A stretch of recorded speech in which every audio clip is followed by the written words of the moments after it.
ನಮಸ್ಕಾರ ಫ್ರೆಂಡ್ಸ್, ಇವತ್ತು ಮಾಡೋಣ ಮಾವಿನ ಹಣ್ಣಿನ ಚಟ್ನಿ. ಅದನ್ನು ಹೇಗೆ ಮಾಡೋದಂತ ನೋಡೋಣ ಬನ್ನಿ. ಈಗ ಅದಕ್ಕೆ ಬೇಕಾದ ಸಾಮಾನನ್ನು ನೋಡೋಣ. ಬ್ಯಾಡಗಿ ಮೆಣಸು 5, ತೆಂಗಿನಕಾಯಿ ತುರಿ ಅರ್ಧ ಕಪ್ಪು, ಹುಣಸೆ ಹುಳಿ ಸ್ವಲ್ಪ, ಸಾಸಿವೆ 1/4 ಚಮಚ, 1 ಮಾವಿನ ಹಣ್ಣು. ಈಗ ಬ್ಯಾಡಗಿ ಮೆಣಸನ್ನು ಮಿಕ್ಸಿ ಜಾರಿಗೆ ಹಾಕ್ತಾ ಇದ್ದೇನೆ. ನಾನಿಲ್ಲಿ 5 ಬ್ಯಾಡಗಿ ಮೆಣಸನ್ನು ತಗೊಂಡಿದ್ದೇನೆ. ನಿಮಗೆ ಖಾರ ಕಡಿಮೆ ಬೇಕಿದ್ದರೆ ಕಡಿಮೆ ಹಾಕ್ಕೊಳ್ಳಿ. ಹುಣಸೆ ಹುಳಿ ಹಾಕ್ತಾ ಇದ್ದೇನೆ. ಹುಣಸೆ ಹುಳಿ ಸ್ವಲ್ಪ ಹಾಕಿದರೆ ಸಾಕು. ಸಾಸಿವೆ 1/4 ಚಮಚ, ತೆಂಗಿನಕಾಯಿ ತುರಿ ಹಾಕ್ತಾ ಇದ್ದೇನೆ. ತೆಂಗಿನಕಾಯಿ ತುರಿ ನಿಮಗೆ ಎಷ್ಟು ಬೇಕಂತ ನೋಡ್ಕೊಂಡು ಹಾಕಿದರೆ ಆಯಿತು. ಈಗ ನೀರು ಹಾಕ್ಕೊಂಡು ಇದನ್ನು ರುಬ್ಕೊಳ್ಬೇಕು. ರುಬ್ಬುವಾಗ ನೀರು ಜಾಸ್ತಿ ಹಾಕ್ಕೊಳ್ಳೋದು ಬೇಡ. ಈಗ ರುಬ್ಬಿ ಆಗಿದೆ, ಇಷ್ಟು ರುಬ್ಬಿದರೆ ಸಾಕು. ಜಾಸ್ತಿ ನೀರು ಹಾಕ್ಕೊಳ್ಳೋದು ಬೇಡ. ಚಟ್ನಿ ಸ್ವಲ್ಪ ಗಟ್ಟಿಗಿದ್ರೇ ಚೆನ್ನಾಗಿರುತ್ತೆ.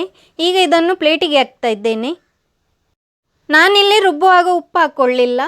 ನಿಮಗೆ ಬೇಕಿದ್ದರೆ ರುಬ್ಬುವಾಗ ಉಪ್ಪು ಹಾಕ್ಕೊಳ್ಬೋದು, ಅದು ಅಂದಾಜು ಸಿಗೋದಿಲ್ಲ. ಅದಕ್ಕಾಗಿ ಈಗ ಉಪ್ಪು ಹಾಕ್ತಾ ಇದ್ದೇನೆ. ಉಪ್ಪು ರುಚಿಗೆ ಎಷ್ಟು ಬೇಕಂತ ನೋಡ್ಕೊಂಡು ಹಾಕಿದರೆ ಆಯಿತು. ಈಗ ಅದನ್ನೆಲ್ಲ ಚೆನ್ನಾಗಿ ಮಿಕ್ಸ್ ಮಾಡಿಕೊಳ್ಬೇಕು. ಈಗ ಮಾವಿನ ಹಣ್ಣನ್ನು ಕಟ್ ಮಾಡಿ ಹಾಕ್ಕೊಳ್ಬೇಕು. ನಾನಿಲ್ಲಿ 1 ಮಾವಿನ ಹಣ್ಣನ್ನು ತಗೊಂಡಿದ್ದೇನೆ. ಅದನ್ನು ಕಟ್ ಮಾಡಿ ಈಗ ಹಾಕ್ತಾ ಇದ್ದೇನೆ. ಅದಕ್ಕೆ ತಿನ್ನುವ ಮಾವಿನ ಹಣ್ಣನ್ನು ಚಟ್ನಿಗೆ ಹಾಕ್ಕೊಳ್ಬೇಡಿ, ಅದು ಚೆನ್ನಾಗಿ ಬರಲ್ಲ.